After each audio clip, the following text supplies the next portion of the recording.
a bad start and then blow them off the court. Tonight, play an inferior opponent, get off to a really rocky start, and barely hang on. I know a win is a win, but this start situation probably needs to turn around. The problem is that this has been the same conversation now, game after game. It really does feel like, and it is something I'm sure for Mike Brown that he feels like we're having the same conversation about the poor starts. That's certainly there. This was one, like you mentioned, normally it's blow the team out in the second half. Knicks got up 14 early fourth quarter, and the Nets wouldn't go away. And it was just a different level of energy the Nets were playing with that the Knicks just never could get to that level. They just out-talented the Nets tonight. They just were better when it mattered against the Nets tonight. But that game was on a platter for Brooklyn to win and put an end to this long streak that the Knicks have against them, but now it's 14. You take wins, you stack wins, but you got to learn even when you do win a game that there are things that need to be fixed. And while the end of the game, missed free throws and things left the door open, I still say it's the first quarter, it's the first 5 minutes of the game. Mike Brown had to call another early timeout. These are the things that they will be talking about more than anything else in this game. Knicks had a season low 14 first quarter points. They had a season high 22 turnovers for the game. As you mentioned, they were up 84-70, the Knicks, in the fourth quarter, and then the Nets went on a 17-0 run. 17-0 run. Before the Knicks were able to pull it out down the stretch. The Knicks went 6 minutes without a basket, and that's part of the problem. So you see here, watch, there's an air ball right there, right? And you want to get back transition defense, none there. You know, these are the little things that bother you, that concern you. OG miss. Watch the Nets run, and the Knicks don't. Another issue here. This is transition basketball, 20 fast break points for the Nets. They were the team with the better energy. Look, you beat them by 54 in the previous game, as now Brunson in clutch time does what Brunson does in clutch time, which is score big buckets and help his team win. That's one there that puts them up 3. But the mentality that you have to have is to understand that this team here, soft defense, 3. It's the missed 3. Okay, so the Knicks still in control. And there's their Towns. That's the up 5. They give up a 3 after this. This game should be over if you just play defense. They give up an easy layup. They give up a 3. Towns has to make 2. He doesn't. Misses both. And now here's an opportunity with a 1-point game. But Mitchell Robinson gets deflection. Now it's down to 1.5. And the Nets can't get any kind of shot out of this whatsoever. This is just a catch and heave. Not happening. The Knicks escape. Mike Brown's 500th win. I'm sure he'll want to talk about it for hours with his friends, remembering his 500th win. But I just want to repeat, I know we got the box score here. The Knicks beat this team by 54 points. What did you expect the next time you were going to play them? You had to expect a better effort, and you got it, but you were lucky enough to out-talent this Brooklyn team. Notice the Knicks outscored the Nets from the line by 13 points, and again, worth repeating, 22 turnovers for the Knicks. Yeah. The most they've committed in any one game. And we're talking about shot clock violations, offensive fouls. This wasn't just losing the basketball. This was also bad possessions where the shot clock buzzer went off and you didn't get off a good shot, or there were some offensive fouls in there as well. Those are also turnovers. These are all things that need to be cleaned up before we get to April. Now, the Nets are not necessarily that highly skilled, but they're very athletic.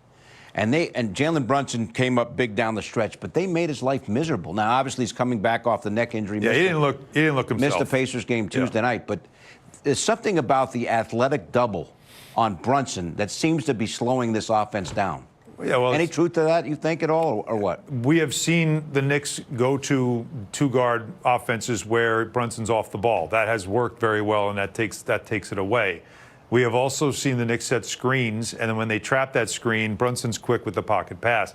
There was not a lot of tempo in this offense whatsoever. Again, credit the way Jordi Fernandez had his team played defensively. They were going to try to take Brunson out of the game completely, and for the most part, they did until crunch time. But again, this was somewhat about how the Nets defended, but let's not act like suddenly people have found the way to stop Jalen Brunson. The guy's last couple of games before this one, he was giving you 28, 29, 30 a game and 8 or 9 assists a game. He was still playing at a high level. This was a one-off, in my opinion, when it comes to him struggling, and I don't know how much that's to do with how he feels physically right now, but there's 4 other guys on the floor, and everybody was all part of what was a very slow start to this game that allowed the Nets. We heard Mike Brown say this. They knock down 1 or 2, they knock down 1 or 2, they start feeling good. You don't want to do that early in a game. You need them to feel you. Once again, the Knicks don't do that. All right, let us, Alan, say hello to Monica McNutt. She was on the radio tonight on ESPN New York. Monica, it's March. You could say the Knicks are third in the East. The Nets are 13th. 3 versus 13, and 13 gave number 3. All number 3 could handle tonight. You like that? I do. I would have never been able to string together so many eloquent numbers. But the one I got is 22 turnovers for 23 points off of those turnovers. Guys, yuck. I did not enjoy this affair. And I think we'll talk a lot about the start, 14 points being a season low, and allowing those guys to get going from the three-point line, the Brooklyn Nets, that is. But what about the finish? You missed 3 free throws that you had an opportunity to maybe not seal, but you would have made it far more difficult for the Nets to be able to come back and win the basketball game, as opposed to this thing being a 1-point ball game with 5 seconds or 2.5 seconds to go. Like, yuck. And I heard you, and I agree with the idea that you don't want this trend of starting slow against bad teams to become a habit as you roll into very formidable opponents. Pat and I were talking on the radio, what is the solution? And he's like, is it a better team? I don't like that being the solution because you're relying on your opponent. You don't play up to your opponent. You got to have internal fire. You got to have an accountability to one another, no matter who's sitting on the opposite bench. All right, guys, Karl-Anthony Towns, excellent game despite the 2 missed free throws late, 26 and 15. Breathe like a winner, Allen, presented by Blue Air. Take us through Cat's night. He was dominant. Yeah, there was no one on the floor that could guard him one-on-one. And early on, he was trying to get a lot done in the painted area, trying to get it at the rim. Frustrated because, as usual, not getting fouls that he thought were fouls called on him. But he kept going, and he kept going to the basket. This wasn't a big three-point night for him. He only made 1. He only took 3, but he took 13 free throws, which tells you he was drawing contact. He was doing a lot of the work in the paint because, again, the Nets don't have the size or strength to deal with him in the paint. That was a huge bucket, catch and finish, showing off his athleticism, of course, showing off the New York as well. And I feel like that's what he gave you. Of course, the 15 rebounds were very valuable. Monica, in this game, it felt like his minutes were way more impactful than Mitchell Robinson's minutes, and we don't often get to say that. Yeah, that's definitely true. I mean, in the second quarter, he was the guy that sort of helped this team wake up, even though they went into halftime with the 6-point deficit. But I think he had 14 points all in that second quarter.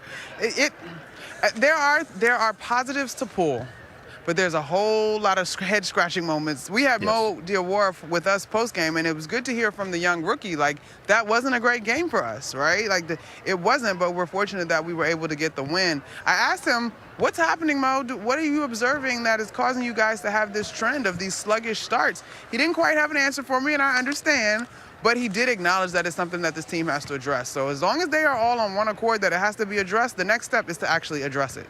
And he ended up finishing the game because Landry Shamet, I guess, had some knee soreness. And I was noticing, Monica, obviously no Josh Hart, so Shamet in the starting lineup. And Shamet really looked like he was having a hard time moving laterally, keeping guys in front. Like, he really struggled that way. So having Diawara out there to close the game, good experience for the young player, but also just something with Shamet to keep an eye on. For sure. All right, Monica, thank you as always. We'll see you on Sunday. Knicks back in action. They'll be playing host to the Washington Wizards. Up next, we're going to hear from Mike Brown. 500 wins, 10th fastest to get to that plateau in the history of the NBA. And the Knicks hang on to win 93-92. Now 46 wins on the season. The Knicks postgame show is presented by Audi. Visit your tri-state Audi dealer today.